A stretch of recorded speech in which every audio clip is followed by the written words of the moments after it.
Hi guys, in today's how-to video I'm gonna explain the basics on how to shoot swingers. For one reason or another, swingers instill a lot of anxiety and even fear into new and also more experienced shooters. The swinger targets are really dreaded and are considered one of the most difficult targets that you can encounter during IPSC and USPSA training and especially match stages. Oftentimes they are approached with a can't do mentality, which I will discuss further on. Now, before I continue, I do have to explain that there are many different types of swingers and variations thereof, consisting of one or more of these parameters that I will explain now. You can have single or double swingers, even involving no shoots. They can be paper targets, can have steel targets. The positioning on the stage might be different in the beginning, in the middle, at the end. The distance from the shooting position to the target itself might be different. The activation mechanism, most swingers are actually activated by shooting a steel popper, which is connected with a wire to the activation mechanism, and that will actually trigger the movement of the swinger itself. But it can equally be opening a door, opening a latch in a wall, can be threading on something, and so forth. Another big parameter which might influence the type of swinger and eventually also the technique and the tactic is the cover, meaning how much of the real target area, which is the A zone, the green zone, often depicted on other video presentations, is visible of the target, and then obviously how long, because a huge factor involving shooting a swinger is the speed. And can I shoot the swinger in one pass, or do I have to shoot it in two passes or more? So in this video I'm gonna focus on two types of swinger targets. The most common one, where as depicted in this picture, the target swings and actually achieves a dead point and hangs still for a brief moment before it returns and gains speed. And the second is a more difficult swinger, in which you can only shoot the swinger at its top speed and visible only on the arch of the swinging movement. Before I explain the basic principles of shooting swingers, I want to briefly touch on the topic of mental aspects. If you've seen my how-to video on mental aspects, you know that the mental aspects are even more important and critical to IPSC and USPSA shooting than the actual technical shooting skills themselves. And contrary to what many people think, the better you become at shooting IPSC and USPSA, the more important the mental aspects become. In the presentation, I discussed the main principles, which I will repeat here. The first is that you understand that your brain is made up of your conscious mind and your subconscious mind. Your conscious mind is used to learn new skills and techniques. And through repetition, these techniques actually go and are transferred to your subconscious mind and become some kind of an automatism. Now, your conscious mind and the objective of your conscious mind, especially during a match, is to focus on one thing and one thing only, and that is to shoot alphas fast. That's the only mission of your conscious mind. All the rest, from technical shooting skills, as well as visualization of your stage plan, as well as the execution of your stage plan and the integration of the skills in your stage plan, is completely managed and steered by your subconscious mind. Now, especially related to shooting swingers, it is very important to have a positive state of mind and a positive self-image, especially as it relates to shooting swingers. So if you're afraid, you're negative, You have anxiety because there's a swinger on the stage, especially the match stage, and that creates stress for you. This is a state that you should avoid as much as you can, preferably not during the match or stage, but way before it. So adopt a positive self-image, remain positive, and also think positive. In this context, positive meaning that you're not afraid of swingers because you've shot at them before, you've received good results, and you learned how to engage them with a proper technique. You are not afraid, you can actually engage them and you can shoot swingers without any problems. In this slide, I'm going to explain the main shooting principles related to swingers that involve a dead point and swingers that pass by at full speed. One of the most important things to measure, to consider, to analyze is the timing of a couple of components related to the activation and the movement of the swinger.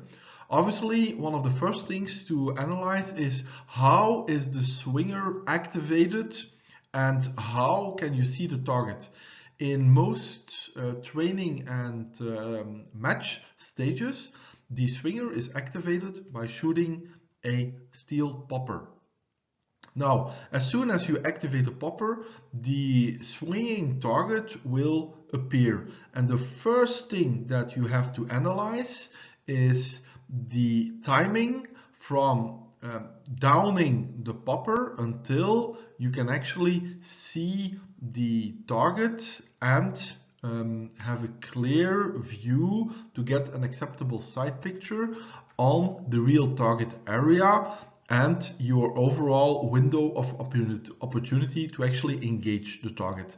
And the same for a target that passes by at full speed, because in these types of targets, the speed is at the highest at the top of the arch of this type of swinger. And the same thing goes here. Look for the real target area, which is always the A zone, and the window of opportunity for you to actually get an acceptable side picture and pull the trigger without disturbing that side picture to hit the double alpha.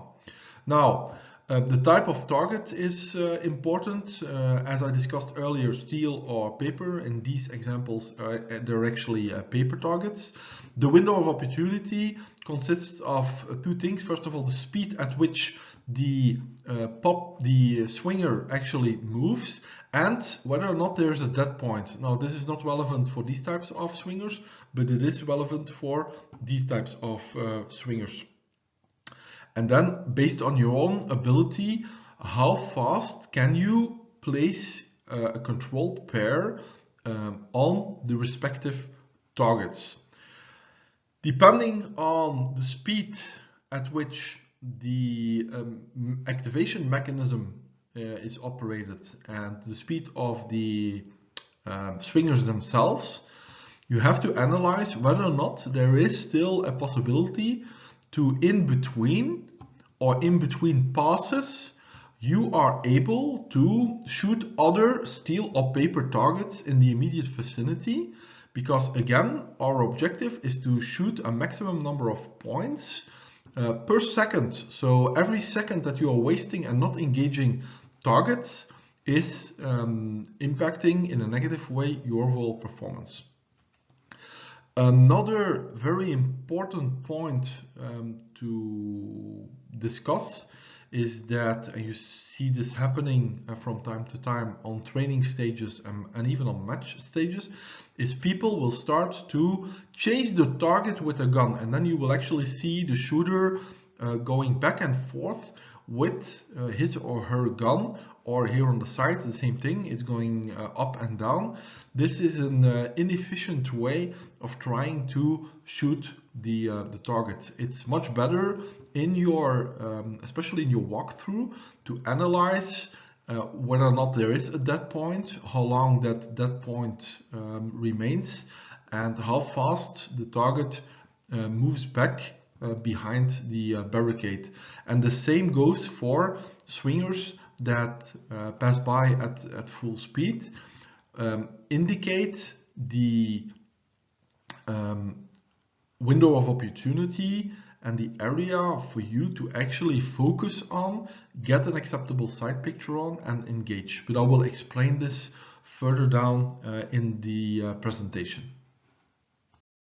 Before I dig in a little deeper in shooting a swinger with a dead point, I want to repeat the importance of you listening to the stage briefing given by the RO, in which he or she will clearly indicate the presence of a swinger, and they will also demonstrate it. Now, in the event that you could not clearly hear or see the demonstration, there is no problem whatsoever to actually engaging the RO and asking him or her to repeat the demonstration. In most cases, they will not make a fuss about it, and they will actually demonstrate the swinger again. Now, in most stages, the swingers are activated by first shooting a steel popper, a small one or a large one, that is connected with a wire to the activation mechanism of the swinger itself. Based on my previous slides, where I pointed out that you have to analyze and focus on a couple of timings, I will repeat them. You have to analyze the time it takes for the popper to actually go down and to activate through the wire the swinger itself, so that it goes to its first pass into the dead point. Why is that timing important? Because depending on your skill level, it might give you an opportunity to use these seconds to engage targets, steel or paper targets, in the immediate vicinity of the swinger, and that will enable you to achieve the ultimate objective in IPSC and USPSA is shoot maximum points per second, and it will avoid that you are losing valuable seconds whilst not engaging any targets. So as soon as we have analyzed the timings in the demonstration, and we are called online and we have to engage the popper, we know exactly how much time it takes. Maybe we shoot a couple of targets in the vicinity, and at the correct time, might be immediate, depends on the speed of the mechanism. We know exactly, based on the demonstration, where we should focus our eyes and create the window of opportunity to actually engage the target once it actually passes by. Now, depending on the speed of the target, it is possible to engage a target with a controlled pair on the first pass. But that depends largely on the speed as well as your individual skill level. So in this target, I think it should be possible to do a controlled pair in the A zone in the window of opportunity as indicated on the slide. If that is not the case, we will keep our sights on the real target area in the window of opportunity, and we will fire off a shot, and on the second pass we will fire off the second shot. So that depends on the speed as well as your individual skill level. Something that you have to realize is that depending on the time progressing and the speed of the swinger decreasing, is that that point will actually move up. So if you engage other targets, it's perfectly possible that this actually needs to be moved up slightly because the speed of the swinger is decreasing.